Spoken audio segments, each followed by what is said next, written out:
Buenos días, República Dominicana. Para nosotros un verdadero honor, un placer, como cada sábado, recibirles desde sus casas para compartir con ustedes 60 minutos de contenido noticioso. Todo lo más importante que ha ocurrido en el país y en el mundo durante la semana que acaba de transcurrir. Esto es Reporte Especial en este sábado 22 de abril, año 2023, que iniciamos inmediatamente en el plano internacional.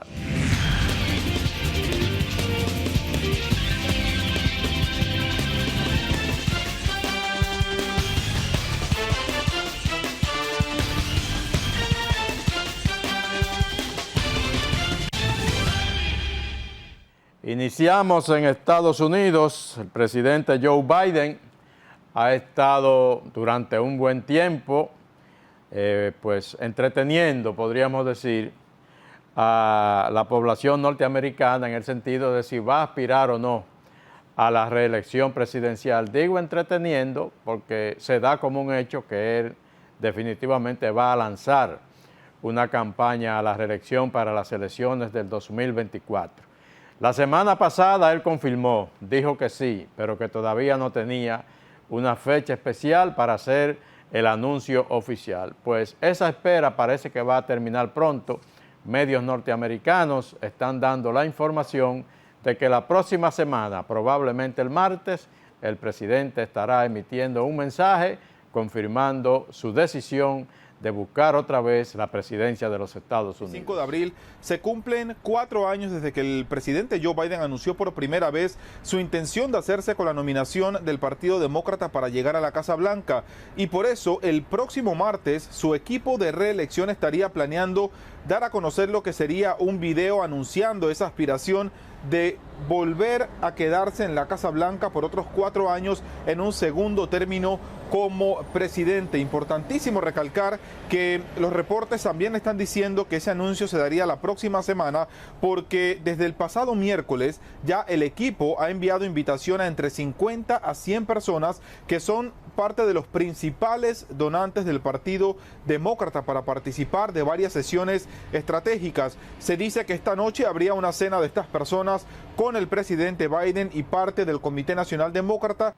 El Comité de Justicia del Senado de los Estados Unidos, que dirige el senador de Illinois, Dick Durbin, ha invitado al presidente de la Suprema Corte de Justicia de los Estados Unidos, el magistrado John Roberts, para que se presente a testificar sobre posibles problemas éticos del también juez de la Suprema Corte de Justicia, Clarence Thomas, el único magistrado de raza negra y el de más edad en la Suprema Corte de Justicia, que al parecer, pues ha entrado en una serie de situaciones personales que cuestionan mucho el tema de la ética y que le ha llamado la atención al Congreso de los Estados Unidos, y probablemente pues en los próximos días o en las próximas semanas vamos a ver hasta el propio presidente de la Suprema teniendo que responder cuestionamientos sobre este tema.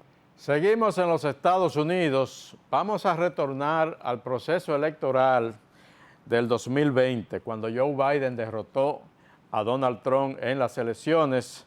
Trump alegó fraude, dijo incluso que máquinas de las que se utilizan para contar los votos habían sido manipuladas, y esos pronunciamientos de Trump fueron respaldados por algunos medios de prensa norteamericanos, sobre todo medios conservadores, como es el caso de Fox News. Por lo menos 5 de sus comentaristas más destacados difundieron permanentemente durante meses la especie de que se había producido un fraude electoral, como lo denunciaba Trump, y de que la presidencia de Biden era una presidencia ilegítima. La empresa que fabrica las máquinas que se utilizan para el conteo de las elecciones en Estados Unidos, la empresa Dominion, demandó a Fox News por $1.600 millones, la demandó por difamación. Fueron a los tribunales y esta semana la cadena norteamericana, la más vista de los Estados Unidos, la cadena preferida de los conservadores norteamericanos, decidió no irse a juicio y llegar a un acuerdo fuera de la Corte. Y acordó pagar a la empresa Dominion 790 millones de dólares para zanjar la demanda. Fox News pagará una millonaria indemnización al fabricante de las máquinas de votación Dominion por difamación. La cadena de televisión fue demandada por la compañía por secundar las reclamaciones sin pruebas de Donald Trump, que achacó su derrota en las presidenciales de 2020 a la manipulación del voto electrónico. Las máquinas de Dominion fueron utilizadas en 28 estados. El acuerdo de hoy, de $787,5 millones, representa reivindicación y responsabilidad. Las mentiras tienen consecuencias. La verdad no conoce el rojo ni el azul. El juez había concluido en una decisión el 31 de marzo que estaba cristalinamente claro que ninguna afirmación sobre Dominion durante la elección de 2020 era cierta. Hace más de 2 años, un torrente de mentiras llevó a Dominion y a los funcionarios electorales de todo Estados Unidos a un universo alternativo de teorías de conspiración que causaron graves daños a Dominion y al país. Fox News manifestó su satisfacción por el acuerdo amistoso que le evita a su propietario Rupert Murdoch y algunos de los presentadores estrella el declarar como testigos en un juicio que iba a poner a prueba la libertad de expresión contemplada en la primera enmienda de la Constitución estadounidense. La desinformación no desaparecerá, solo puede empeorar. Este litigio no puede resolver todos los problemas. Todos nosotros permaneceremos siempre atentos para encontrar un terreno fáctico común. Las diligencias del proceso ya habían puesto a la cadena conservadora en entredicho con la publicación de correos y mensajes que mostraban que algunos de sus presentadores no creían en noviembre de 2020 que la elección hubiese sido amañada, aunque las cámaras aseguraban lo contrario. Muchos electores del republicano que aspira a volver a la Casa Blanca en 2024 siguen creyendo que le robaron la elección. Aceptar que sus comentaristas y presentadores principales mintieron y que se prestaron a una campaña de falsedades es un golpe rotundo a la credibilidad de la cadena Fox. Vamos a ver ahora lo que pase, porque se supone que algunos ahí van a rodar cabezas y se supone que eso traerá consecuencias internas sobre varios de los comentaristas de esa cadena, muchos de ellos sumamente radicales y que se convirtieron en voceros de Donald Trump durante la campaña, más que en comentaristas y periodistas de esa cadena de televisión. Nos vamos con la situación de Ucrania. Jens Stoltenberg, el secretario general de la OTAN, estuvo de visita recientemente esta semana en Kiev, llegó por sorpresa a la capital de Ucrania y allí anunció que Ucrania, durante la próxima cumbre de la OTAN en julio, Ucrania será, o por lo menos va a participar el presidente Volodymyr Zelensky en esa cumbre. Pero luego de eso, en una aparición en Alemania, en una base norteamericana en Alemania, el pasado viernes, el secretario general de la OTAN confirmó que el presidente ucraniano acudirá a la cumbre y dijo que ya todos los miembros de la OTAN están de acuerdo en que Ucrania formará parte de ese bloque en algún momento del futuro, aunque lo primero, dice el secretario general de la OTAN, es que Ucrania gane la guerra. Una muestra de apoyo del secretario general de la OTAN.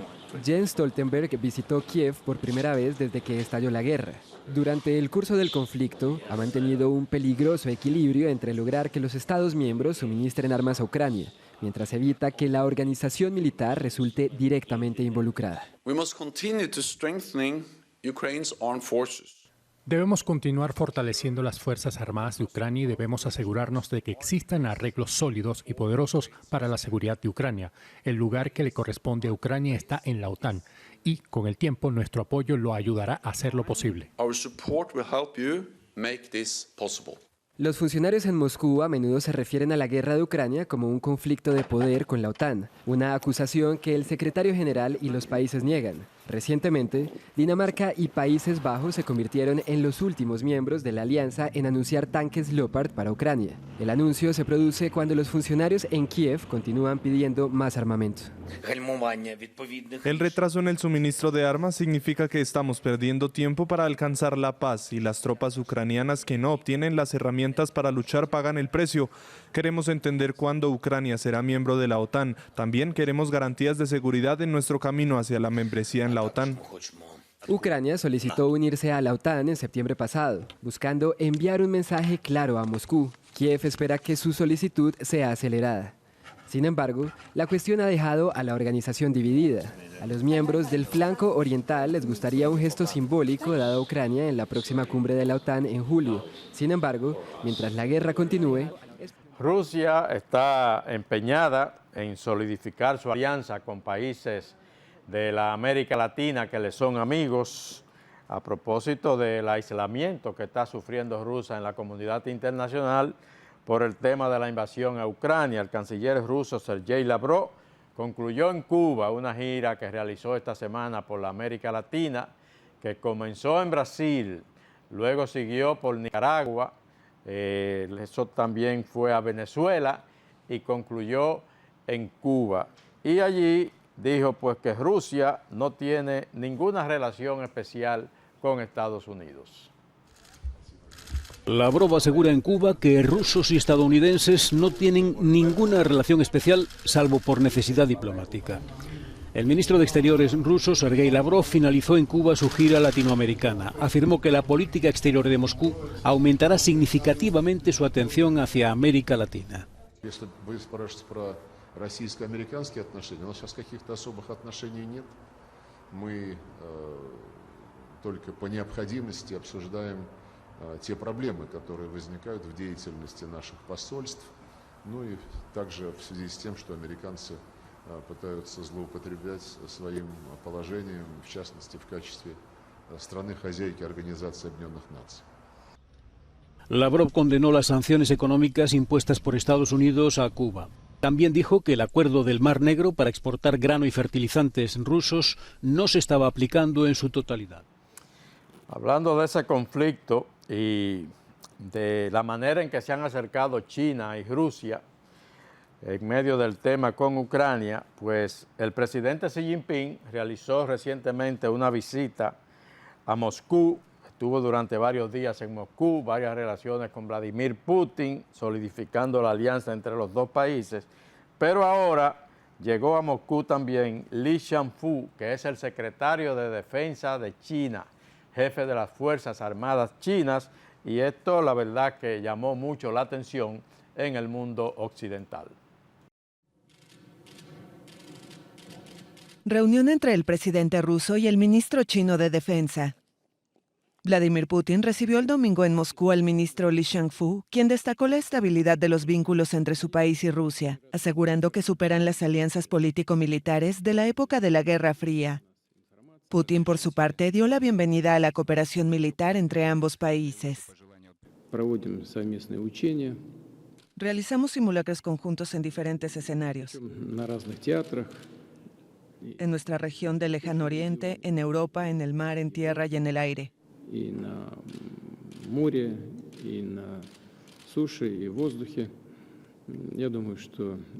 Creo que esta es, sin duda, otra pista de suma importancia que fortalece una relación exclusivamente estratégica y de confianza.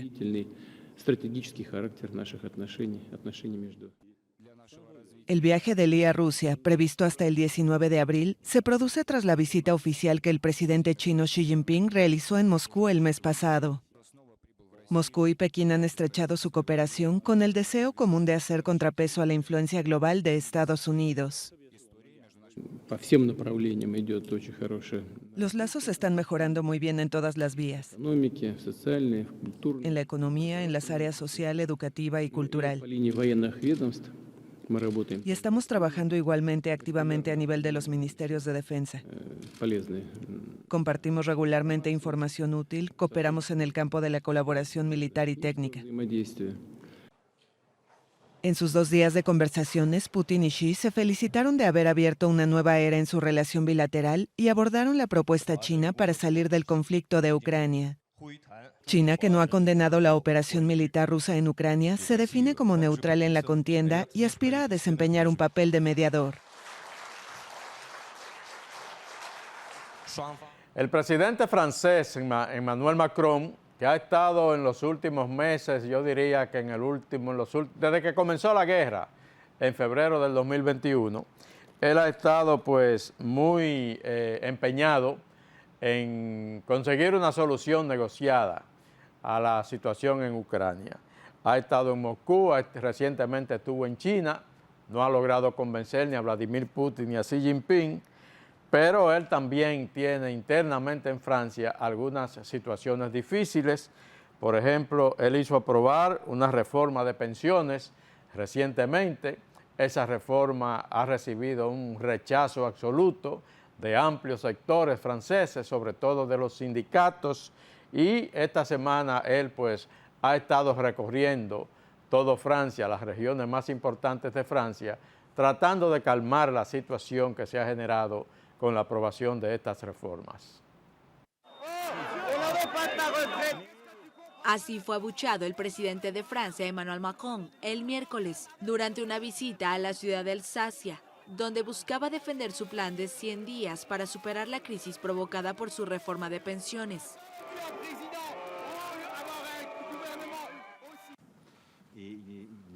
Es normal que se exprese este enfado. Así que ahí está ella. También hay otras personas que tienen otras motivaciones, que vinieron a saludarme, otras que están apoyando. Estuviste conmigo esta mañana en una empresa que refleja la diversidad de Francia. No escuché ninguna movilización esta vez para que podamos avanzar, ir a las empresas y hacer cosas. Sin embargo, se expresa este enfado.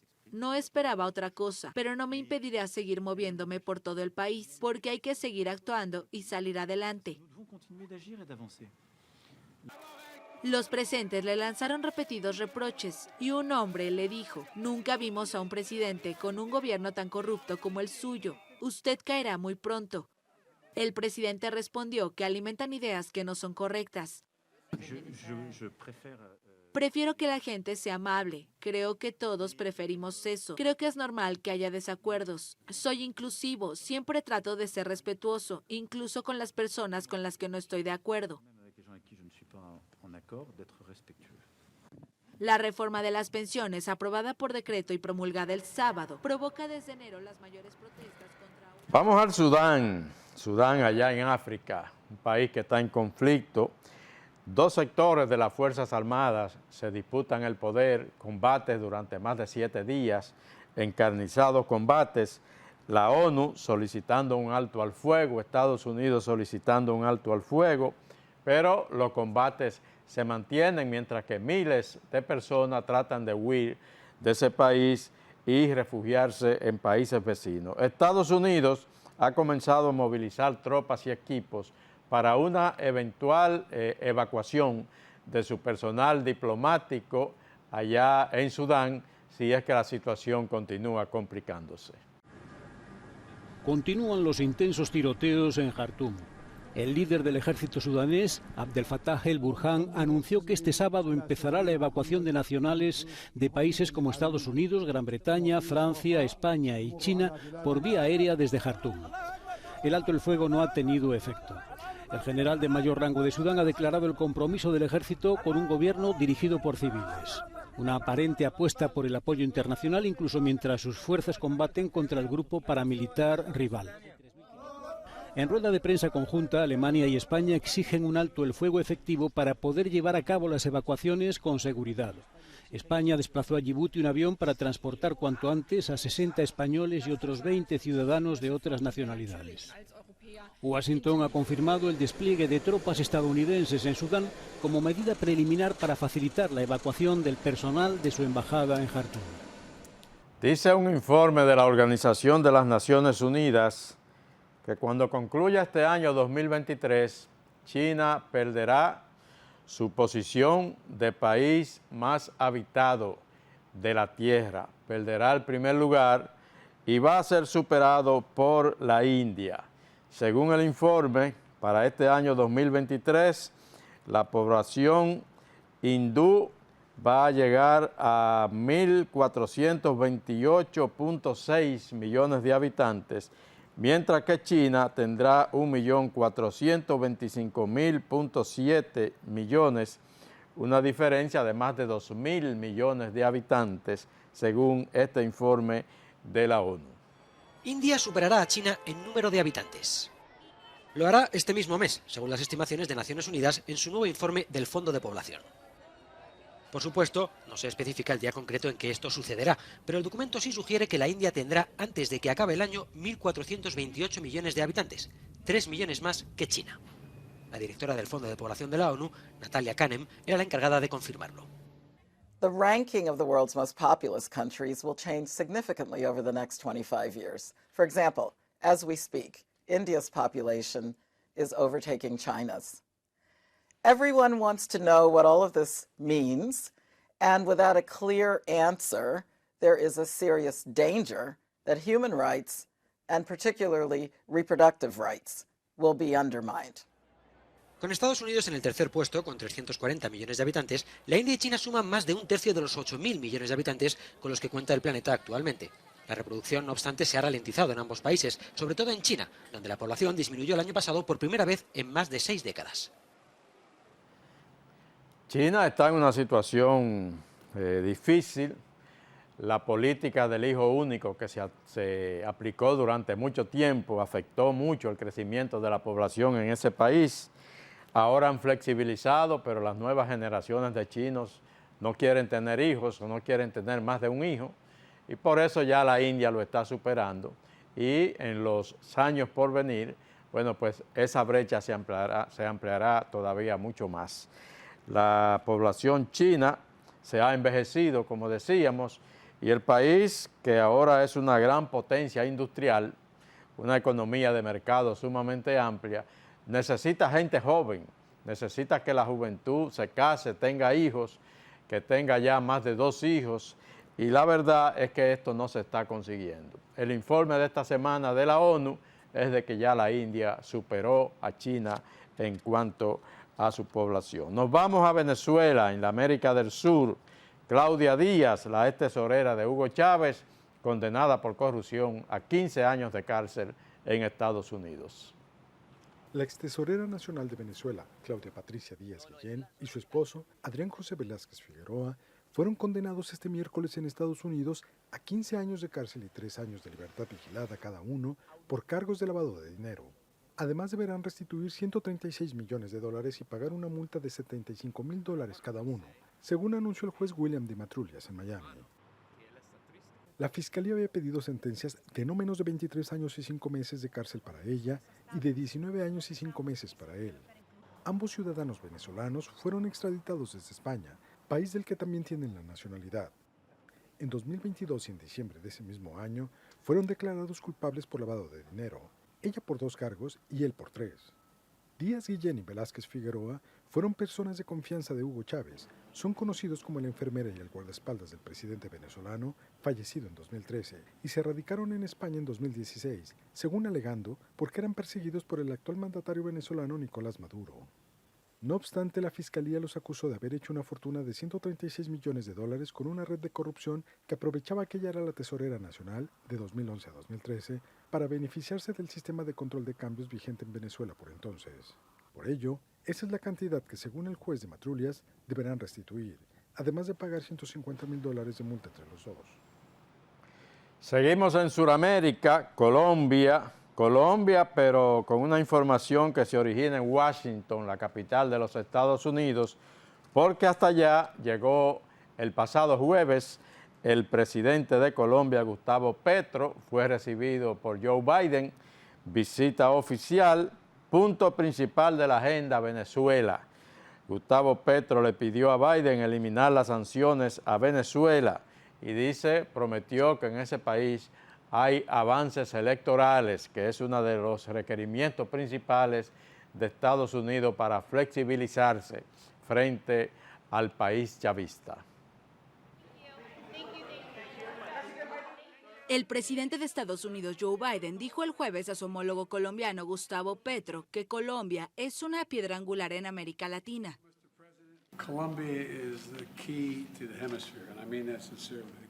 Colombia es la llave del hemisferio, lo digo sinceramente, la piedra angular. Y creo que tenemos una oportunidad, si trabajamos lo suficiente para tener un hemisferio occidental unido, igualitario, democrático y económicamente próspero.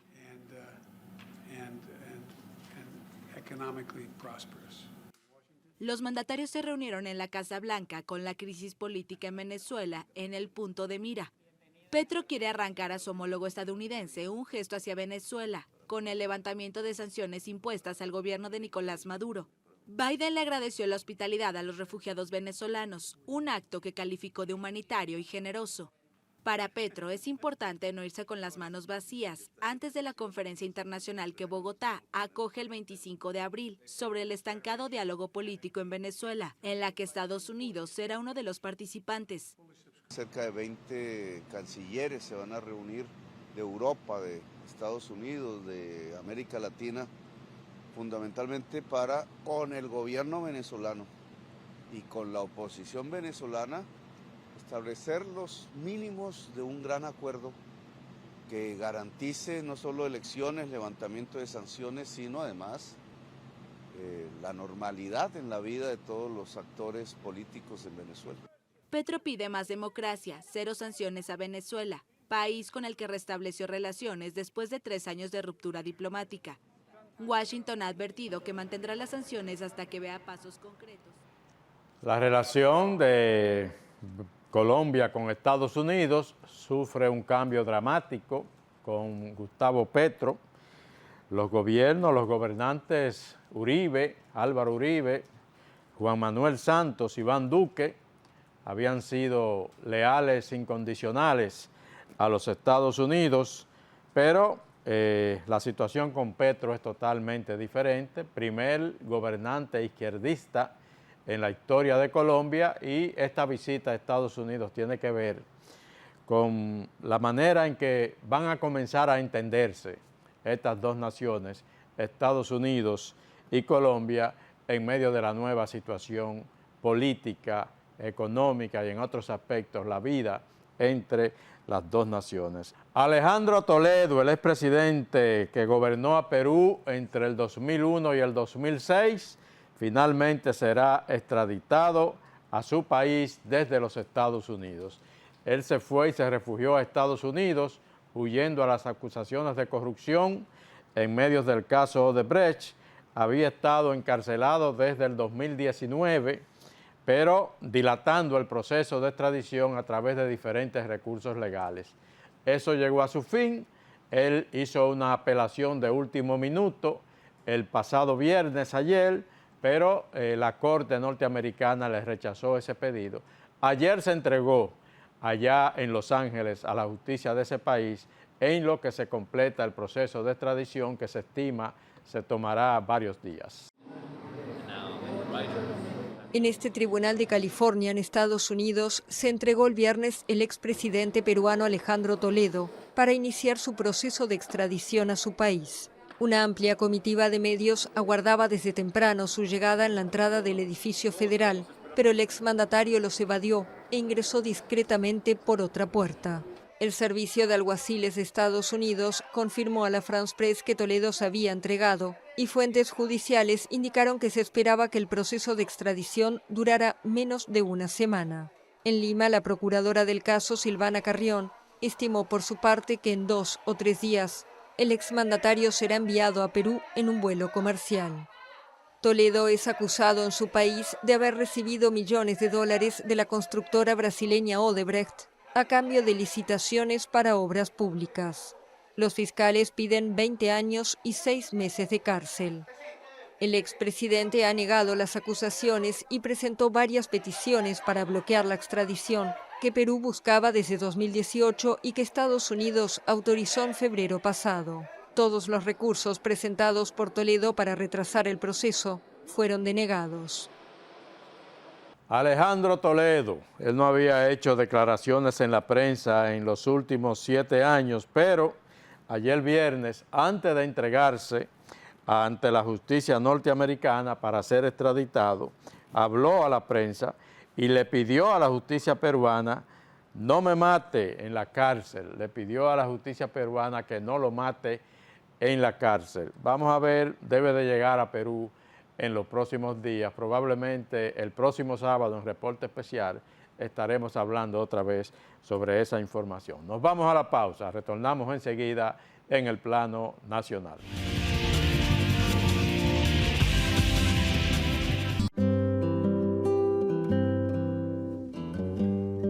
Hoy sé que no pido ni un rayo de sol para verte. No las tengo todas conmigo. Me deslumbras, me hipnotizas. De repente renaces despierto, no pido nada. Hoy sé que te quiero. Donde sea que haya un dominicano, ahí estaremos con él, porque somos Banreservas, el banco de todos los dominicanos. Resaltamos la manufactura dominicana con el sello que nos une, las manos que lo fabrican, la fuerza de la industria y el apoyo del consumidor, agregando valor a lo hecho en el país, ampliando y promoviendo la producción dominicana. Ya son muchos los que se han sumado. Solicita también el tuyo. Ministerio de Industria, Comercio y MIPYMES de la República Dominicana y la Asociación de Industrias de la República Dominicana, AIRD. La Dominicana había perdido la confianza en nuestras instituciones. Por los dominicanos y dominicanas, esta administración ha asumido el compromiso de abrir las puertas de la transparencia, de la integridad y del control.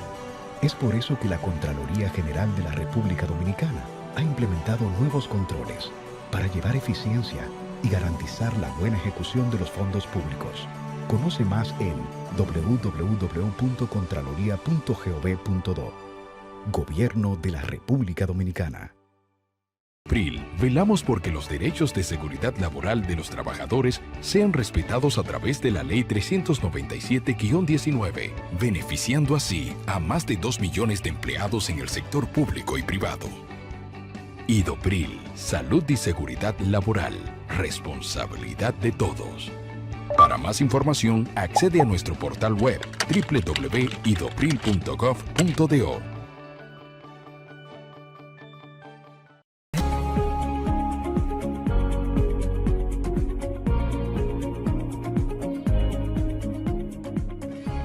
Alimentaria de la República Dominicana está garantizada en el gobierno del cambio. Aquí no faltará comida y comida a precios justos para toda la población. Los mejores precios fue en estos que han llegado aquí a Inés. Está baratísimo, oiga, a 125 un pollo. Se sienten satisfechas todas las amas de casa. Comida barata, chile, chile.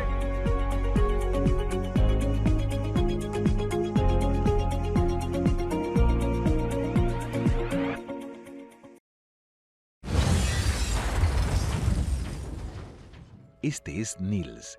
Inventó el cinturón de seguridad hace más de 50 años. Estudió los principales riesgos de accidentes de tránsito en automóviles, evitando millones de fatalidades en todo el mundo. Como Niels, en la Superintendencia de Bancos también trabajamos para protegerte, velando por tus derechos y reduciendo los riesgos a través de la supervisión y la regulación bancaria. Porque cuidando del sistema, cuidamos de ti. Superintendencia de Bancos de la República Dominicana, por un sistema financiero sano y para todos.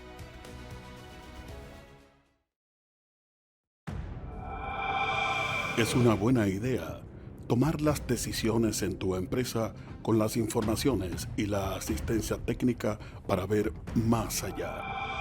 Es una buena idea planificar y procurar las herramientas para garantizar en tu empresa la productividad. Es una buena idea contar con la División de Asistencia Técnica y Asesoría Empresarial del Infotep.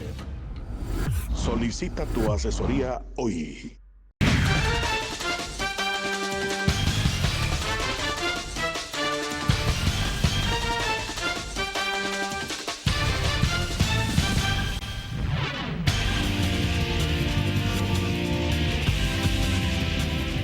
A mediados de esta semana, una familia dominicana radicada en Estados Unidos regresaba al país desde Nueva York.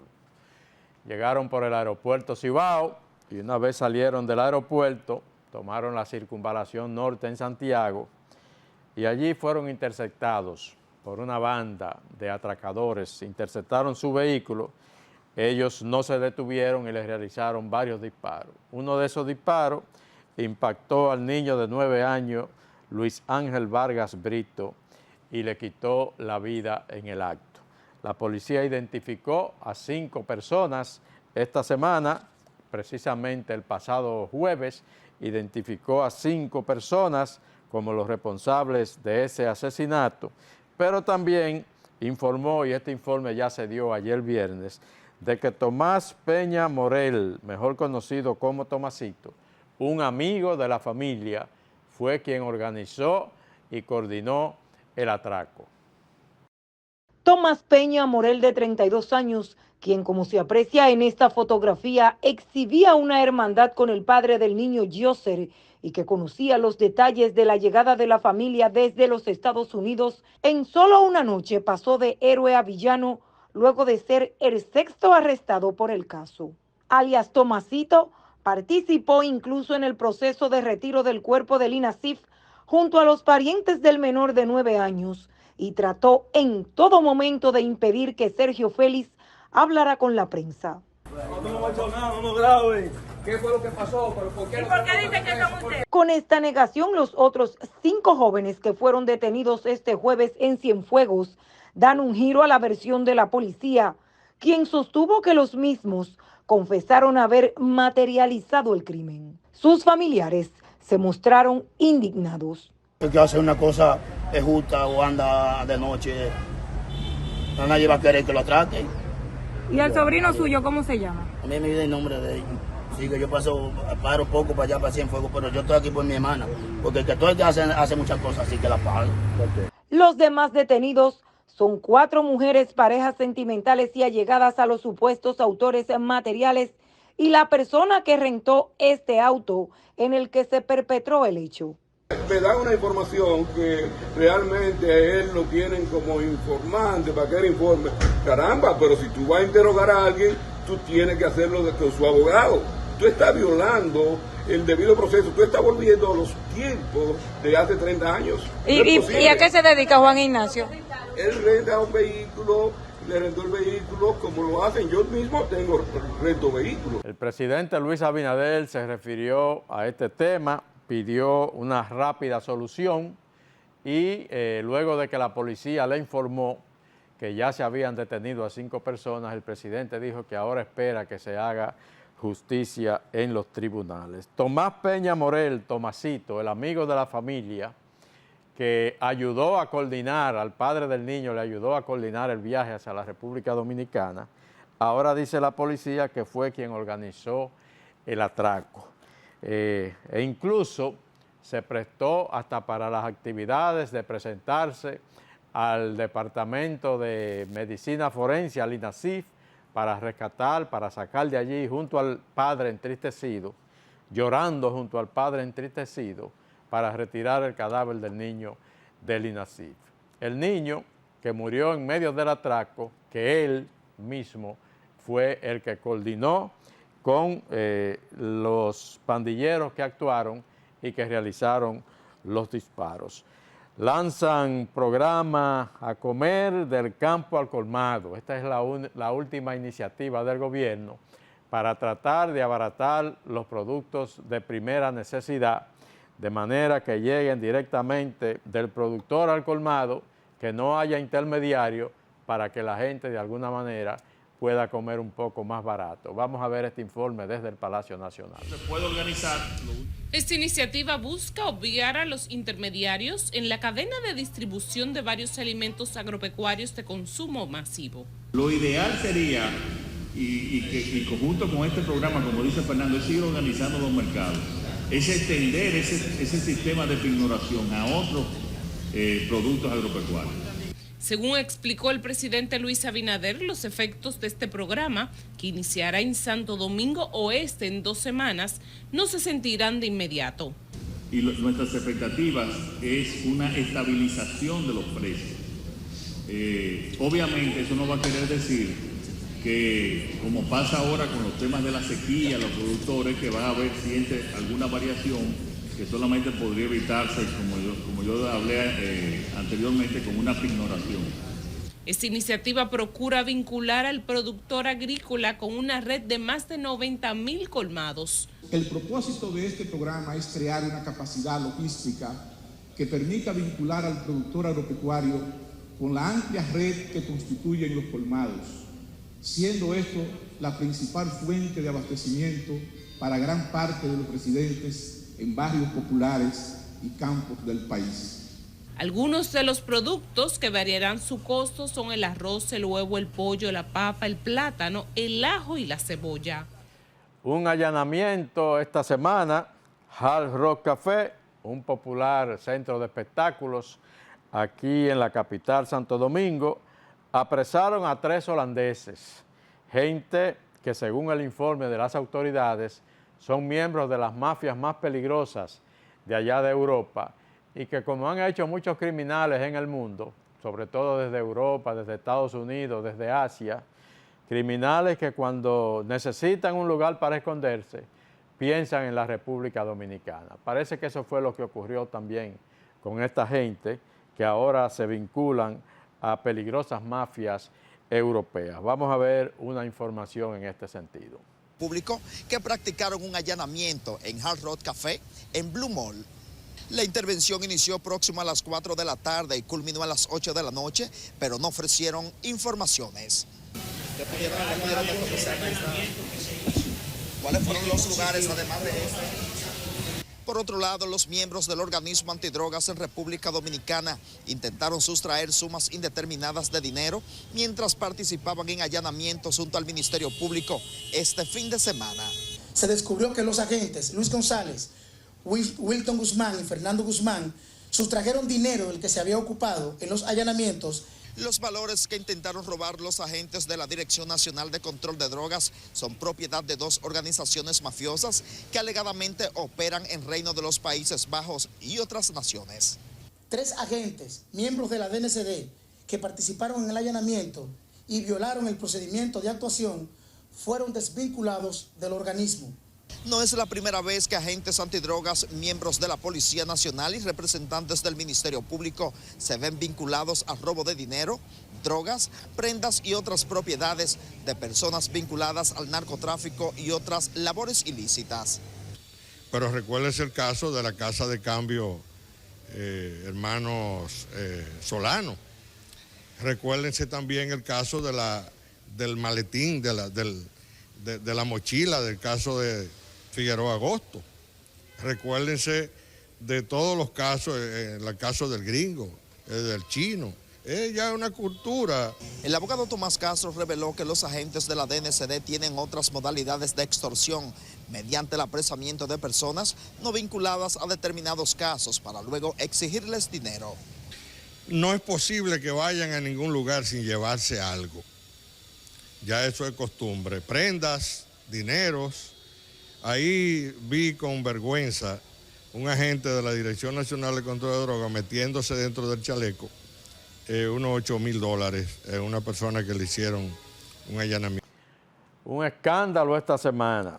Se informó que 34 niños murieron, recién nacidos, fallecieron tan solo en el mes de febrero en el Hospital Materno Infantil San Lorenzo de Los Minas. Esto degeneró en la cancelación del director del hospital, destitución del doctor Leonardo Aquino y la directora del Departamento de Neonatología, la doctora Daphne Sánchez.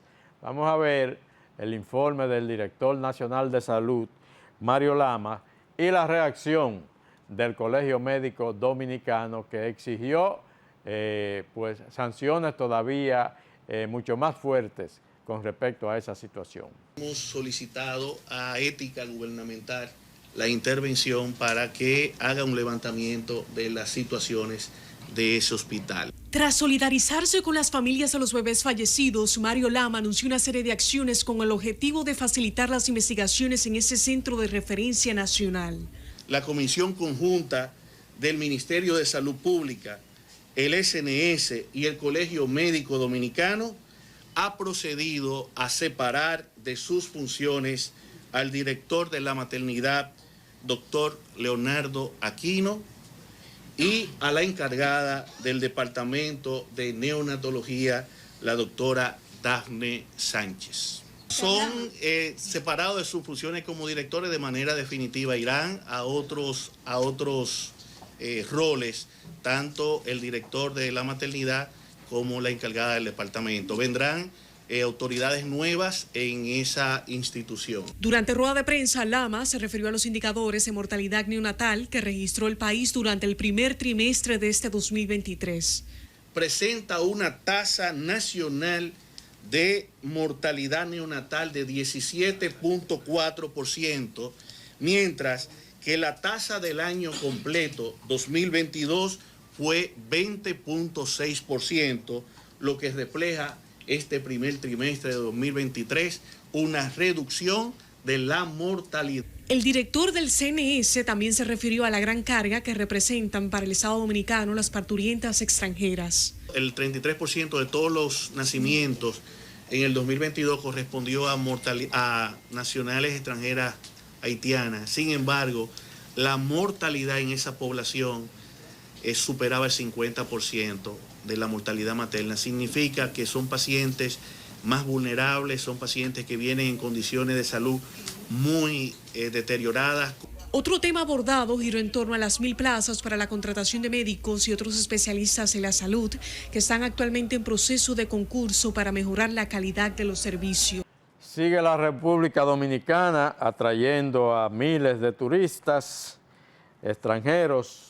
Luego de que pasó la pandemia, la República Dominicana se ha convertido en el destino en el Caribe preferido, sobre todo por los europeos, los norteamericanos. David Collado, el ministro de Turismo, anunció que en el primer trimestre del año 2023, más de 2 millones de turistas extranjeros llegaron a las playas y a las montañas de la República Dominicana. El Ministerio de Turismo dejó iniciados los trabajos de remozamiento de los monumentos históricos y culturales de la zona colonial. El ministro David Collado, junto a representantes del Ministerio de Cultura y del clúster turístico de la zona, aseguró que esos trabajos de adecuación realzarán la importancia de ese patrimonio cultural en la primera ciudad de América. El Ministerio de Turismo está haciendo una inversión de 227 millones de pesos fuera del proyecto del BID de los 90 millones de dólares para rescatar los símbolos históricos de nuestra ciudad colonial, como es el Alcázar de Colón, que estamos aquí en la mañana de hoy. Me siento contento, me siento muy alegre y emocionado de poder dar inicio a esta importante obra que levantará, sin lugar a dudas, el orgullo de la ciudad primada de América, Santo Domingo de Guzmán. Estas obras que hoy inician nos permiten continuar fortaleciendo nuestro destino de Santo Domingo, abriendo nuevos nichos de mercado complementarios a los de sol y playa e impulsando un turismo basado en su patrimonio histórico, cultural y en la inclusión social. Vamos a una nueva pausa comercial, regresamos enseguida.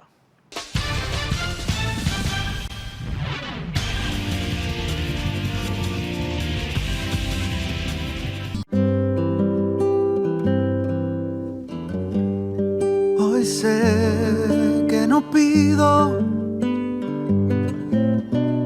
ni un rayo de sol para verte. No las tengo todas conmigo. Me deslumbras, me hipnotizas. De repente renaces despierto, no pido nada. Hoy sé que te quiero. Donde sea que haya un dominicano, ahí estaremos con él, porque somos Banreservas, el banco de todos los dominicanos. En Idopril, velamos porque los derechos de seguridad laboral de los trabajadores sean respetados a través de la Ley 397-19, beneficiando así a más de 2 millones de empleados en el sector público y privado. Idopril, salud y seguridad laboral, responsabilidad de todos. Para más información, accede a nuestro portal web www.idopril.gov.do.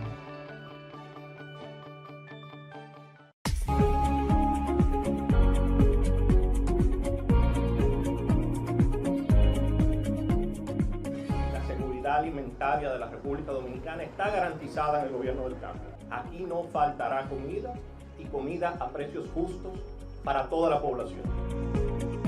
Los mejores precios fue en estos que han llegado aquí ahí dentro. Está baratísimo, oiga, a 125 un pollo. Se sienten satisfechas todas las amas de casa. Comida barata, Chile, Chile.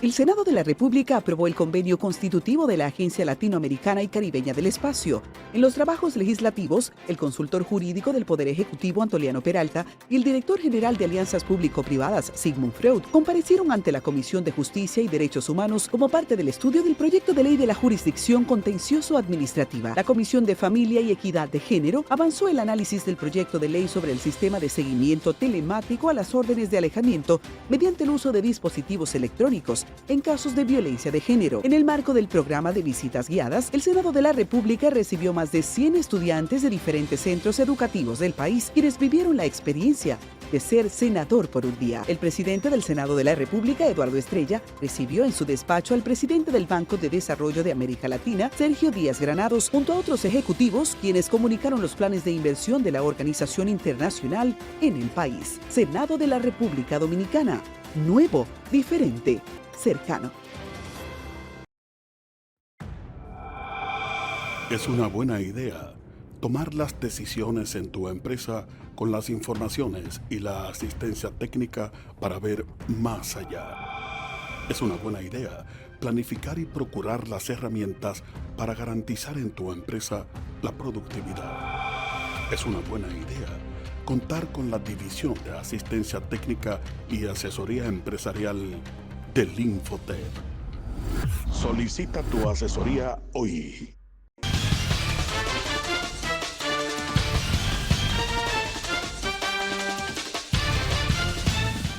Felicitaciones al periódico El Caribe, el diario El Caribe, que esta semana ha estado de aniversario, 75 años desde su fundación, llevando información objetiva a la población dominicana, un gran servicio a la democracia durante más de 7 décadas, un acto sumamente especial con la presencia incluso de varios expresidentes latinoamericanos.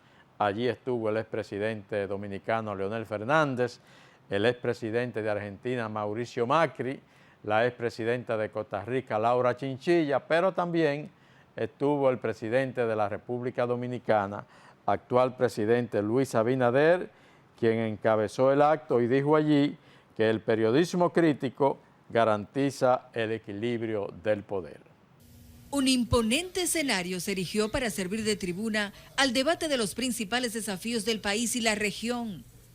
3 expresidentes latinoamericanos y especialistas expusieron sobre los retos en materia económica, política y de comunicación. En ninguna pantalla que toquemos en democracia se resuelve algo.